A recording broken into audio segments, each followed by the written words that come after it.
என்னது nail polish? Hi சொல்லு. Hi friends, welcome to Nitheeswar. ரொம்ப ரொம்ப ரொம்ப ஹாப்பியாக நான் நித்தீஸ்ரீ வந்திருக்கோம். அவள் புன்னகையை பாருங்கள். நாளைக்கு நம்ம நித்தீஸ்ரீக்கு வந்து ஹால் டிக்கெட் வாங்க போகிறோம்.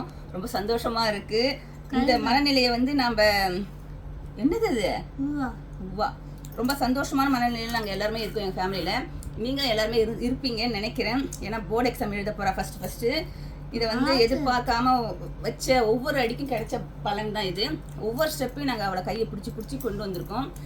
டீச்சர்ஸ் ரெடி பண்ணியாச்சு எழுதுறதுக்கு ஸ்கிரைபு. என்னது நெயில் பாலிஷ் வைக்கிறேன். இது வந்து சாத்தியமா இல்லையா அப்படிங்கிறத வந்து நம்ம ஜட்ஜ் பண்ண முடியாது. நம்ம முழு பலனையும் வந்து கிடைக்கணும்னா ஆரம்பத்துலேருந்தே கஷ்டப்படணும். அதுதான் உண்மை. கொஞ்சமாக கஷ்டப்பட்டு அப்படியே மேலே வரைக்கும் கொண்டு வந்திருக்கு. இன்னும் நிறைய கடக்க வேண்டிய பாதைகள் நிறைய இருக்குது. சோர்ந்து போகாமல் நம்ம தன்னம்பிக்கையோடு வைக்கிற ஒவ்வொரு அடியுமே வெற்றியை கொடுக்கும் அப்படிங்கிறது தான் என்னுடைய நம்பிக்கை. அந்த ஒரு தன்னம்பிக்கையோடு கொண்டு வந்தது தான் நம்ம செல்லக்குட்டியோட இந்த 10th எக்ஸாம் எழுத போகிறது. ஒரு ஸ்பெஷல் சைல்டு அப்படின்னாக்கா அதை வந்து நம்ம எந்த கேரம் எடுத்துக்காமல் நிறைய பேர் வச்சுருக்கீங்க. அப்படிலாம் இல்லாமல் நம்மளாலே முடியும். இன்றைக்கி அவள் எழுதுறதெல்லாம் பார்க்குறீங்க, படிக்கிறத பார்க்குறீங்க. எல்லாமே அவருக்கு A to Z வந்தாச்சு. ஸ்பீச் தெரப்பி கொடுக்காதனால என்னால் அவளை கண்டினியூ பண்ண முடியல. அது கொடுத்தா இன்னும் கிளியராக பேச ஆரம்பிச்சிருவா. நாளைக்கு என்னம்மா உனக்கு?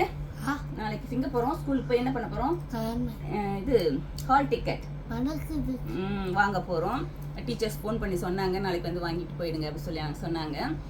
இது ஏன் அப்படி உங்கள் கூட ஷேர் பண்ணுறேன் அப்படின்னா, முயற்சி செஞ்சால் எதுவுமே வாழ்க்கையில் ஜெயிக்க முடியும் அப்படிங்கிறது தான் ஒரு உண்மை. அந்த உண்மைக்கு உதாரணமாக நம்ம நித்தீஸ்ரீ இருக்கா. ஒவ்வொரு ஸ்டெப்பையுமே ரொம்ப கடந்து வந்த பாதைகள் வந்து ரொம்ப கடுமையானது தான் எங்களுது.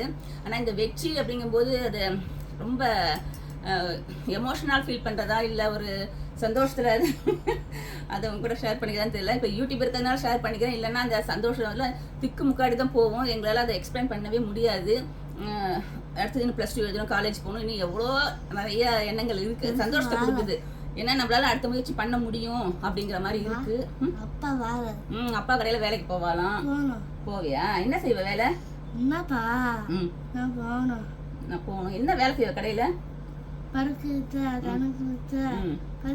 அப்பாவுக்கு பில்லாம் போட்டு தருவியா? இது என்னது? கம்ப்யூட்டர். கடைக்கு போனா அவங்க அப்பாவோட கம்ப்யூட்டர்ல உட்காந்து போன் பாப்பியா? வீட்டுக்கு வந்து படிப்பா இல்ல? மூஞ்சலம்பிட்டு உட்காந்து படிப்பா சாயங்கால நேரத்துல. இது எக்ஸாம் நிறைய பேர் என்ன ஆரம்பத்துல கொஸ்டின்ஸ்லாம் கேட்டிருந்தீங்க. அதாவது எந்த மாதிரி இவ்வளோ கைட் பண்ணணும், எப்படி படிக்க வச்சிங்க, எப்படி எழுத வச்சிங்க, எல்லா ஸ்டெப் பை ஸ்டெப்பாக நான் கொண்டு வந்தேன். ப்ராப்பராக ஒரு வீடியோ போகணும்னு நினைக்கிறேன். என்னால் முடிய மாட்டேங்குது. ஆமாம், ஸ்கூல் எக்ஸாம் வரதுனால ஸ்டடி லீவ் விட்டுருக்காங்களாம். வீட்டில் உட்காந்து தினமும் எழுதிட்டு தான் இருக்காங்க. ஏதோ நம்மளால முடிஞ்சதை கொண்டு வந்து குழந்தைங்களுக்கு வந்து செம்ம சூப்பராக ஒரு நாலேஜை கொண்டு வந்துட முடியும். அவங்களுக்கும் திறமைகள் இருக்குது, அவங்களையும் பாராட்டணும், அவங்களுக்கும் ஆசை பசங்க இருக்குது, எல்லாமே இருக்கும். நம்ம கொண்டு போகிறத வச்சு தான் அந்த குழந்தைங்களோட வளர்ச்சி, எதிர்காலம், இந்த சமுதாயத்தில் அவங்களுடைய பங்களிப்பு என்ன, இதெல்லாம் வந்து நம்ம வளர்க்குறத பொறுத்து தான் இருக்குது. இப்போ நார்மலாக இருக்கிற சைல்டுன்னு நீங்களாம் என்ன பண்ணுவீங்க? ஐயோ இப்போ பிரியாவுமே நான் அவ்வளோவா போஸ்ட் பண்ணது கிடையாது. ஏன்னா படிக்க எவ்வளோ முக்கியங்கிறது உங்களுக்கு சொல்லியாச்சு. அதை அவங்க வந்து புரிஞ்சு நடந்துக்கிட்டா நமக்கு வந்து டென்ஷன் இருக்காது. ராத்திரி பகலை கண்ணு முடிச்சு படின்னு சொல்கிறதாகட்டும், அவங்களுக்கு தேவையானதை எல்லாம் அரேஞ்ச் பண்ணி கொடுக்குறதாகட்டும், இது ஸ்டெப்பு அவ்வளோ ஒரு ஃபோக்கஸ் பண்ணி அந்த பிள்ளைங்களை படிக்க வைப்போம். ஆனால் நம்ம நிச்சயிஸ்டிக்கும் அதே ஃபோக்கஸ் தான் பண்ணியிருக்கோம். என்ன மழை பெய்யுது, அதனால அதே ஒரு அந்த நார்மலாக இருக்கிற சைல்டுக்கு என்னெல்லாம் கொடுக்குறோமோ அதை வந்து இவங்களுக்கு கொடுத்தா போதும். மற்றபடி நம்ம வந்து இவங்களை அடிக்கணும் திட்டணும் எதுவுமே கிடையாது. அவங்களுக்கு என்ன முடியுமோ அதை வந்து நம்ம கைட் பண்ணணும். ஏன்னா வந்து அவங்களுக்கு புரிஞ்சுக்கிற திறமை கொஞ்சம் கம்மியாக இருக்கும். பார்த்தீங்களா, கதை கேட்குறேன்.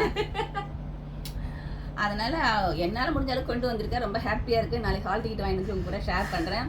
இதை அதை வாங்கி நான் என் நெஞ்சுக்குள்ள அப்படியே வச்சு பொத்தி வச்சுக்கணும். அவ்வளோ ஒரு பூரிப்பா இருக்கு எனக்கு. அப்பா பிடிக்குமா, அம்மா பிடிக்குமா? எல்லாரையும் பிடிக்கும் அவளுக்கு. அண்ணாவை பிடிக்கும்ல, அவளுக்கு எல்லாரையும் பிடிக்குமா? எல்லாமே பிடிக்கும். நல்லா பேச ஆரம்பிச்சிட்டா. அதே மாதிரி நம்ம வாய் வரும், நிறைய பேசணும். ஆமா, சரியா? தேன் வந்து குடிக்கணும். வசம்பு கொடுக்கலாம் அந்த மாதிரி பேசுறதுக்கு. நிறைய நாட்டு வைத்தியங்கள் இருக்குது, அதை நான் கொடுத்துட்டு தான் இருக்கேன் இல்லை. ஓகே, நான் வந்து இந்த சந்தோஷத்தை தான் உங்க கூட பகிர்ந்துக்கணும்னு ஆசைப்பட்டேன். நாளைக்கு ஹால் டிக்கெட் வாங்க போகிறோம், அப்படி அசத்துறோம். எக்ஸாம் எழுதி நார்மலாக இப்போ எல்லாம் +2 எக்ஸாம் முடிஞ்சிருக்கு. பேப்பர் தருவாங்க என்ன? காசு இல்லையாம்மா? அப்பாட்ட வாங்கி கொடு என்ன? சரி, காணுமா? அப்படி சொன்னியா? 2 ரூபியா கேட்டாங்களா? பாத்தீங்களா, 2 rupees கேட்டாங்களா? பேப்பர் காலி ஆயிடுச்சா? நீ அப்பாட்ட 10 ரூபா வாங்கி போக வேண்டியதானே? சரி, ஓகே. எந்த குழந்தையா இருந்தாலும் நம்ம வந்து அடித்து திருத்தணும் அப்படிங்கிறது கிடையாது, அன்பாக சொல்லியும் திருத்தலாம். அப்படி அன்பால விளைஞ்சி வந்த குழந்தை தான் இது. ரொம்ப என்னம்மா?